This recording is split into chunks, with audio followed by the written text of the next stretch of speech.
Alors, je pense qu'on va revenir sur la question du statut de l'opposition, qui est revenu plusieurs fois d'ailleurs, parce qu'apparemment les gens semblent ne pas bien comprendre mon propos par rapport à ce statut-là et de l'importance que je lui donne.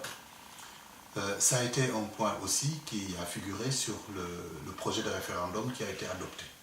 Donc à partir de ce moment-là, c'est un point qui, à mon avis, il faut qu'il soit réglé une bonne fois pour toutes.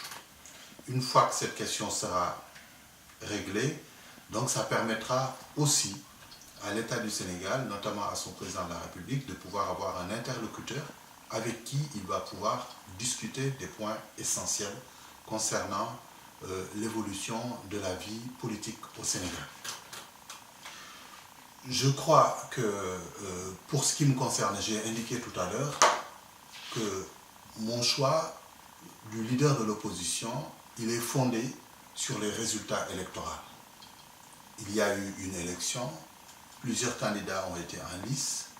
À l'issue de cette élection, il y a eu au premier tour un résultat qui a sélectionné des candidats et les deux meilleurs se sont retrouvés au second tour.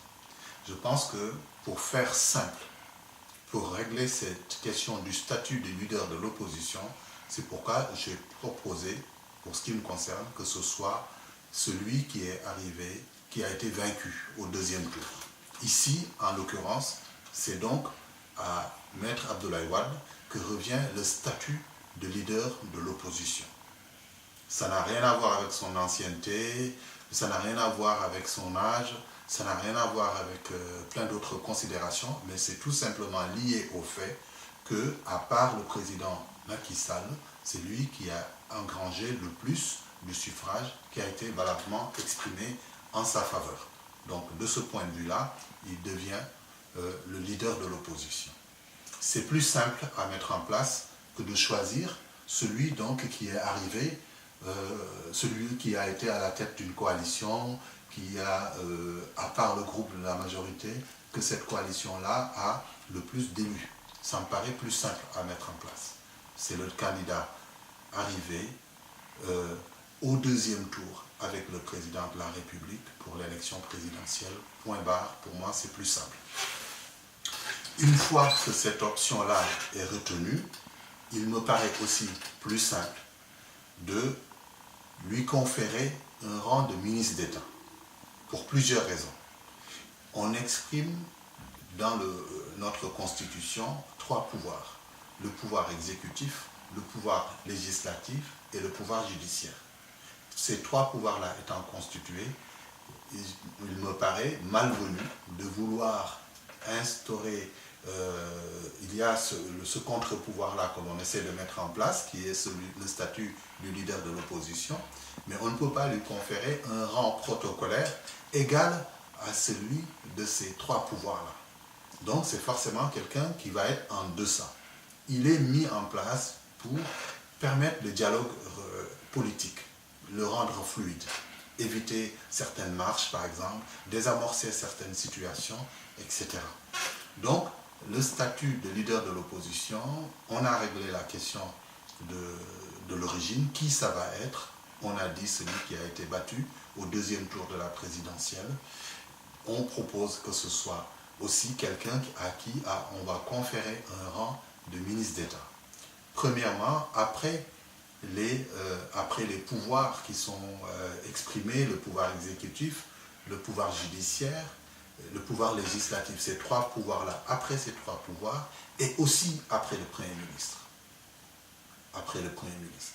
Par contre, l'interlocuteur du leader de l'opposition, ce sera le président de la République. Ce sera lui son interlocuteur. Parce que les décisions majeures, c'est le président de la République qui les prend. Le Premier ministre exécute ces décisions-là. Dans l'ordre protocolaire, par contre, il sera en dessous du Premier ministre lorsque, par exemple, il y a une autorité étrangère qui vient en visite officielle au Sénégal.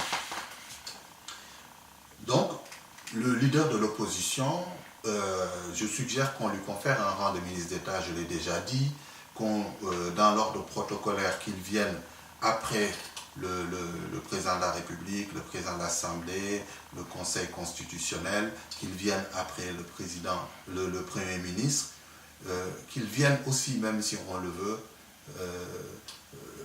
à la limite, dans le même rang que le président du Conseil économique, social et environnemental. Là, en l'espèce, c'est une présidente qu'il y a. Donc, que sa position soit une position de quelqu'un qui soit, par contre, au-dessus des ministres. Les ministres de la République, les ministres du gouvernement ne doivent pas être placés au même niveau que lui. Tout comme les membres du bureau de l'Assemblée, il doit avoir un rang qui soit supérieur au rang de ces messieurs-là et ces dames.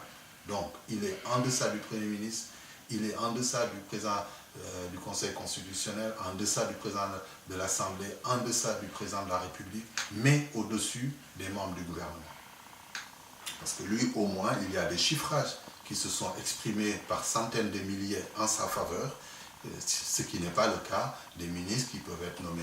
Aujourd'hui, le président de la République aurait pu choisir n'importe qui parmi vous et le nommer, ou parmi nous, le nommer ministre. Et pourtant, on n'a pas participé à une élection, on n'a pas la même légitimité que celui-là qui a participé à cela.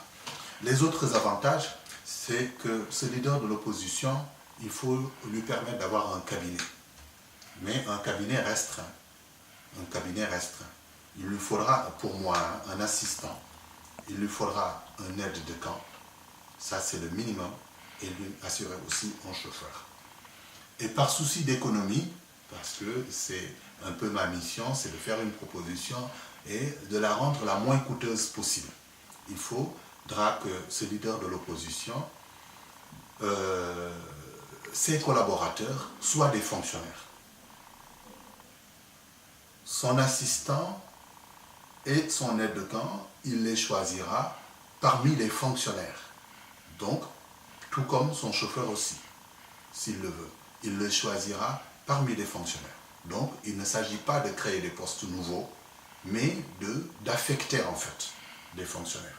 Des gens qui sont déjà dans la fonction publique, on les déplacerait d'un ministère où ils sont, ou par exemple des forces armées, ils peuvent être par exemple des militaires, ils peuvent être des gendarmes, ils peuvent être des policiers, qui sont déjà des fonctionnaires avec leur rémunération. On les détacherait de leur corps pour les affecter au service du leader de l'opposition.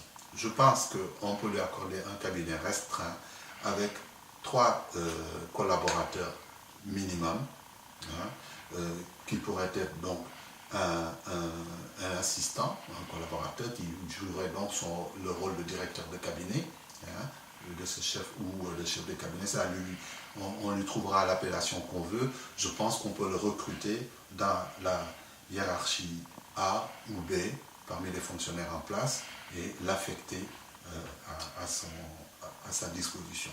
On lui laissera, si on veut, la précaution lui-même de choisir ce collaborateur. On lui laissera la précaution de choisir ce collaborateur-là parmi les gens, les fonctionnaires de cette classe-là, de cette hiérarchie. Voilà. Et à partir de ce moment, ça fera qu'il aura la possibilité de choisir parmi des gens qui sont de sa sensibilité et de les coopter pour les mettre à sa disposition, à son cabinet. Donc ceci, c'est dans le souci de réduire les charges de l'État.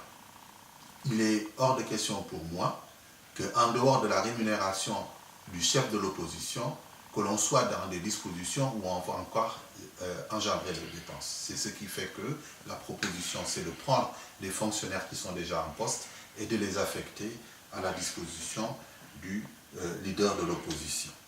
Donc, rang protocolaire, ministre d'État, un cabinet à disposition, maintenant aussi, et des locaux.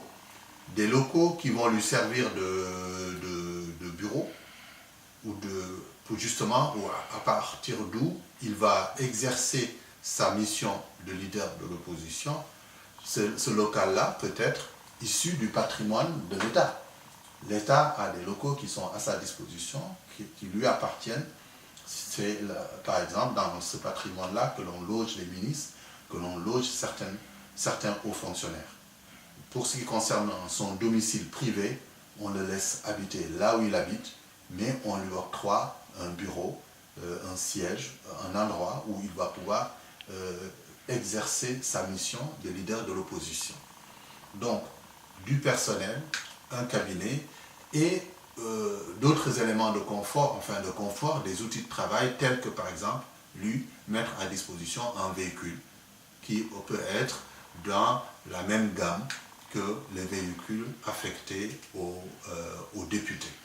Voilà globalement donc ce que j'estime pouvoir être mis à la disposition de celui qui sera coopté par le président de la République comme le leader de l'opposition.